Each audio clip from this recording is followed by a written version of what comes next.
Hello class.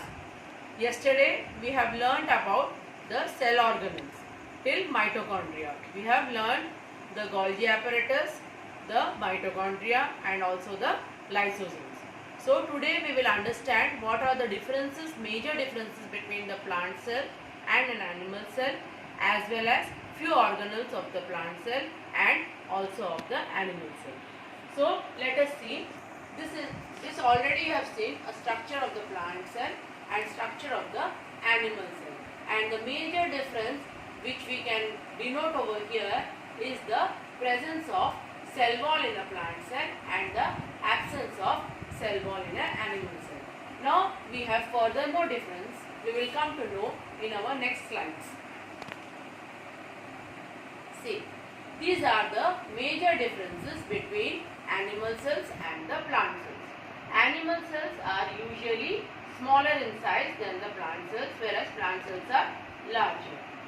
The animal cells we have already discussed, it has no cell wall, whereas a plant cell possesses a cell wall which gives rigidity, support and protection to the plant cell. Then in animal cell the nucleus is in the center, whereas in a plant cell the nucleus lies on the side or towards the periphery. In the animal cell there are many vacuoles. In plant cell there is one large vacuole. Here the vacuoles are scattered, whereas in a plant cell there is a single large vacuole. And here animal cells cannot synthesize nutrients by themselves. They are heterotrophic. They are not autotrophic. Whereas plant cell synthesizes the nutrients and they are autotrophic. Here there is no plasmodesmata. Here there is plasmodesmata. I will tell you what is plasmodesmata later on. Now in plant cells we have a special feature called as plastids. These plastids are mainly pigments. They are colored and non-colored pigments. The colored pigments are chromoplast, chloroplast, okay, and colorless pigments are leucoplast, and they are further divided into amyloplast, alleoplast and proteinoplast. So mainly you have to learn in your syllabus now in 9th standard about leucoplast and about chloroplast. Now let us see what is a leucoplast and what is a chloroplast. Now we will learn the function of the plastids. These plastids are mainly for storage in the plants.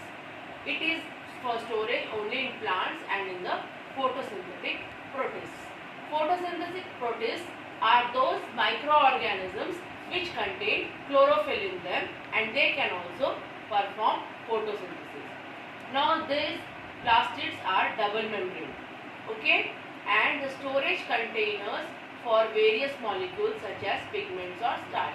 So these plastids will store pigments or starch in them. What are those pigments? They may be colored pigments. See, leucoplast. Leuco word means white. So leucoplasts are colorless plastids.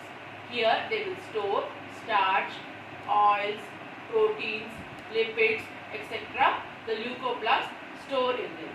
While the plant is preparing its own food, so it will prepare starch. Along with starch, oils, proteins and lipids are also synthesized, and these have to be stored in specialized structures called as the leucoplast. Now chloroplast. Chloroplasts are the green pigment containing structures. Okay. Now when photosynthesis is carried out, we require the presence of pigment chlorophyll. So the chloroplast is a green colored structure which contains the pigment chlorophyll in it. So this chloroplast is resembling somewhat like the mitochondria. Okay. In mitochondria also we have many folds and stacks. In Golgi apparatus also we have stacks, folds, membranous vesicles. Similar way, here also there are folds or stacks which are known as the granule, and this is also a double layered structure which contains the outer membrane membrane and the inner membrane. And these stacks are called granum, and they are arranged one upon the other in the form of thylakoid. This one upon the other arrangement is known as the thylakoid, and this entire matrix is called as the stroma. It is called as the stroma, and these stack-like structure are called as stromal thylakoids. And these chloroplasts, they help in the synthesis of chlorophyll and help in photosynthesis process. Next is vacuole. Vacuole is a structure which is mainly containing in plants. In animal cells also we have vacuole. Vacuoles are scattered in animal cells, and there are many vacuoles. Whereas in plant cells there is only one single vacuole. Before coming to vacuole, in animal cells also we have pigments. Those pigments are hemoglobin is a kind of pigment which is giving red color to the blood. Then melanin is a kind of pigment which is giving us the skin color. Some people have dark skin color, that is because of the presence of higher quantity of pigment melanin. Some will have fair color, this is due to less amount of melanin. But the pigments in the animal cells are highly different from those pigments in the plant cell. Okay?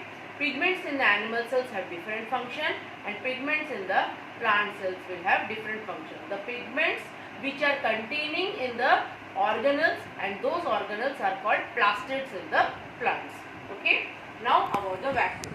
The vacuole structure in a plant cell is that provides support and participates in a variety of cellular functions. So this vacuole will provide support also to the plant cell. Now the plant cell will have the cytoplasm, and the vacuole will also contain the liquid in it. So it will help in distributing the pressure.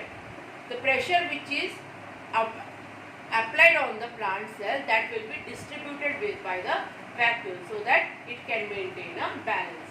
It also includes storage, because in some unicellular organisms like amoeba also there is vacuole. So that vacuole will be as an engulfed food material. But in plant cells they will help in storage, it will help in detoxification. Detoxification means removal of poisonous substances from the cell. It helps in the protection and also in the growth of the plant cell. When a plant cell matures, it typically contains one large liquid-filled vacuole.